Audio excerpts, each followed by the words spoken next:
بسم اللہ الرحمن الرحیم. In the name of Allah, the Beneficent, the Merciful. بسم اللہ الرحمن الرحیم. ایک سوال ہے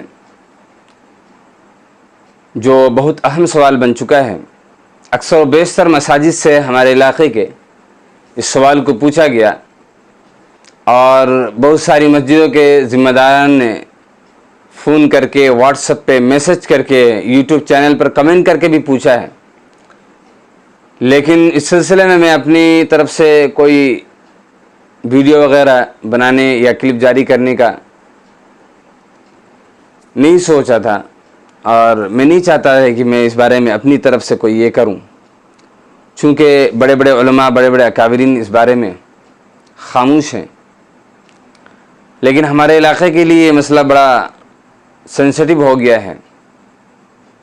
بہت ساری مسجدوں میں اس مسئلے کو لے کر اختلاف ہوا. وہ مسئلہ ہے جماعت ثانیہ کا، کہ جماعت ثانیہ کا کیا حکم ہے. ایک مسجد میں ایک سے زائد مرتبہ جماعت ہو سکتی ہے یا نہیں ہو سکتی ہے. اس سلسلے میں اصل مسئلہ تو یہی ہے کہ محلہ کی مسجد میں محلہ والوں نے اذان اور تکبیر کے ساتھ جماعت کر لی ہو تو اس مسجد میں دوسری جماعت کرنا بہتر اور درست نہیں.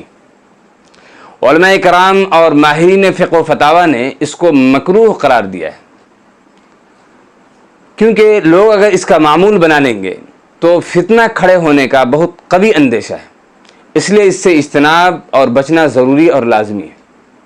لیکن بعض فقہا نے، بعض اہل فقہ و فتاوی نے حدیث اور آثار کو سامنے رکھ کر بعض صورتوں میں، بعض حالات میں اس کی گنجائش نکالی ہے اور اس کی اجازت دی ہے. اور اس سلسلے میں میں اپنی طرف سے اپنی تحقیق اور اپنی جانکاری کوئی پیش نہیں کروں گا، کیونکہ میں اس کا اہل بھی نہیں ہوں. میں اپنے استاد محترم حضرت اقدس حضرت مولانا مفتی خالد سیف اللہ رحمانی صاحب دامت برکاتہم، ان کی رائے اور انہوں نے جو تحریر کیا ہے اس کو مختصر آپ کے سامنے عرض کروں گا. حضرت مولانا انڈیا فقہ اکیڈمی کے جنرل سیکریٹری ہیں، اور اس وقت پورے ہندوستان کے اندر علماء کرام کے وہ مرجع ہیں. جدید مسائل کے اندر ان کی اتنی فقہ اور بصیرت اور مہارت حاصل ہے انہیں کہ بڑے بڑے مفتیان کرام ان سے رجوع ہوتے ہیں. اور حضرت مولانا انڈیا فقہ اکیڈمی کے یہ جنرل سیکریٹری ہونے کے ساتھ ساتھ پورے آندھرا پردیش کے قاضی ہیں، اور اسی طرح سے مکہ فقہ اکیڈمی کے رکن بھی ہیں. حضرت مولانا لکھتے ہیں کہ جمعہ کے بشمول کسی بھی نماز میں ایک سے زیادہ جماعت کرنا مکروہ ہے، لہذا اس سے بچنا چاہیے. البتہ امام ابی یوسف رحمۃ اللہ علیہ کے نزدیک ہیئت کی تبدیلی کے ساتھ دو جماعت ہو جائیں تو حرج نہیں ہے. اور آگے لکھتے ہیں، اور ہیئت کی تبدیلی کے لیے امام ابی یوسف رحمۃ اللہ علیہ کے نزدیک یہ کافی ہے کہ امام نے جس جگہ سے امامت کی تھی دوسری جماعت کا امام اس جگہ سے ہٹ کر کھڑا ہو. یعنی جو اصل جماعت ہوئی تھی، امام جس مسلح سے کھڑے ہو کر نماز پڑھاتا ہے، اگر وہاں سے ایک صف پیچھے ہٹ کر یا اس جگہ کو تبدیل کر کر کہیں بھی مسجد کے اندر دوسری جماعت کر لے تو لکھتے ہیں کہ امام ابی یوسف رحمۃ اللہ علیہ کے نزدیک دوسری جماعت درست ہو جائے گی. چنانچہ علامہ ابن نجیم مصری فرماتے ہیں، وعن ابی یوسف لا بأس به مطلقا اذا صلى في عین مقام الامام.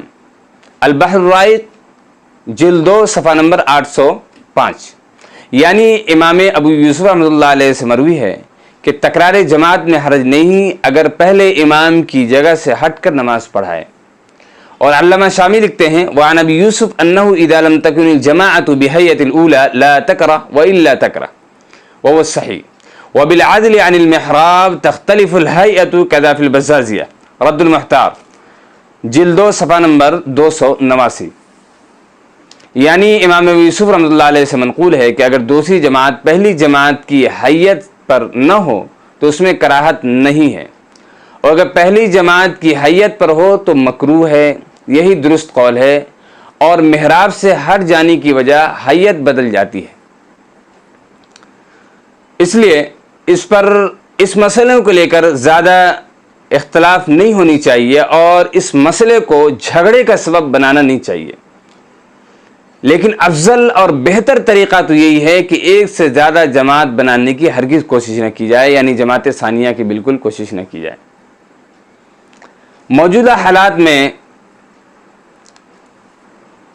خاص طور سے اس کے اندر اختلاف تو کرنا ہی نہیں چاہیے، اور اپنے علاقے کے جو مفتیان کرام ہیں، علماء کرام ہیں، مسجد کے ائمہ حضرات ہیں، ان کے مشورے سے، ان کی رہنمائی سے وہ جس مسئلہ کو بتائیں اس پر عمل کرنی چاہیے، اور اس مسئلہ کو مسلمانوں کے درمیان میں فتنہ کھڑا کرنے کا اور اسی طرح سے لڑائی جھگڑنے کا سبب نہیں بنانا چاہیے.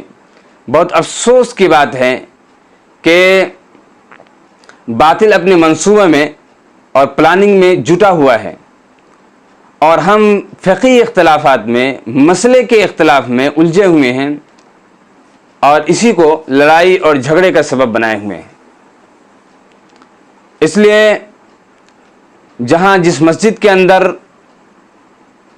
نارمل حالت ہو، مصلی کم ہو، جہاں دوسری جماعت کی ضرورت نہیں ہے، تو وہاں کوشش کرنی چاہیے کہ وہاں ایک ہی جماعت ہو، دوسری جماعت ہرگز نہ ہو.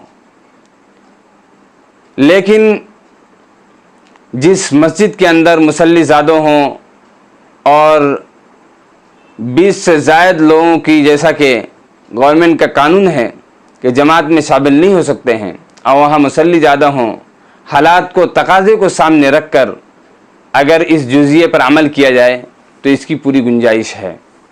جہاں تک مسئلہ ہے جمعے کا، وقتیہ نماز میں تو جہاں ضرورت ہے اگر اس پر عمل کر لیا جائے تو اس کی گنجائش ایک حد تک ملتی ہے. لیکن اور یہ مسئلہ وقتیہ نماز ہی کا نہیں، اس مسئلے کے اندر جمعہ بھی شامل ہے. جو مسئلہ وقتیہ نماز کا ہے اسی کا وہی مسئلہ جمعے کا بھی ہے. لیکن اس وقت گورنمنٹ کی جو گائیڈ لائن ہے وہ یہ ہے کہ ایک مسجد میں ایک وقت میں 1 گھنٹے کے اندر 20 ہی لوگ پڑھ سکتے ہیں. اگر جمعے کے اندر 2 جماعت کی جائے یا 3 جماعت کی جائے، پھر بھی سارے مصلی نماز جمعہ ادا نہیں کر سکتے ہیں، بلکہ کئی جماعت کر لیجئے پھر بھی سارے مصلی جمعہ کی نماز ادا نہیں کر سکتے. اس لیے ایسے حالات میں جمعہ کی نماز میں ایک ہی جماعت ہو، جس کو 20 لوگ پڑھ کر، جس کو 20 لوگ پر مشتمل جمعہ کی جماعت کر لیں اور نماز ادا کر لیں، اور بقیہ لوگ اپنے اپنے محلے کے اندر، کوئی کسی بڑے ہال کے اندر یا کوئی کھلی جگہ میں جہاں بڑی جگہ ہو وہاں جمعہ کی نماز وغیرہ ادا کر لیں. خلاصہ یہی ہے کہ محلے کی مسجد میں اس بات کی کوشش کی جائے کہ دوسری جماعت نہ ہو، اور اگر دوسری جماعت کی ضرورت پڑتی ہے تو پھر دیکھا جائے کہ محلے کی دوسری جگہ میں، کہیں بڑے ہال وغیرہ میں، بڑے روم میں اگر گنجائش ہے تو وہاں دوسری جماعت کر لی جائے. اور اگر اس کی گنجائش نہیں ہے، محلے میں کوئی جگہ نہیں ہے اور لوگ اس کا تقاضا رکھ رہے ہیں، تو حالات کو سامنے رکھ کر علماء کرام کے مشورے سے اگر وہاں دوسری جماعت مسجد کے اندر پہلی جماعت کی حیت کو تبدیل کر کے پڑھ لی گئی تو اس کی گنجائش ہے. السلام علیکم ورحمۃ اللہ وبرکاتہ.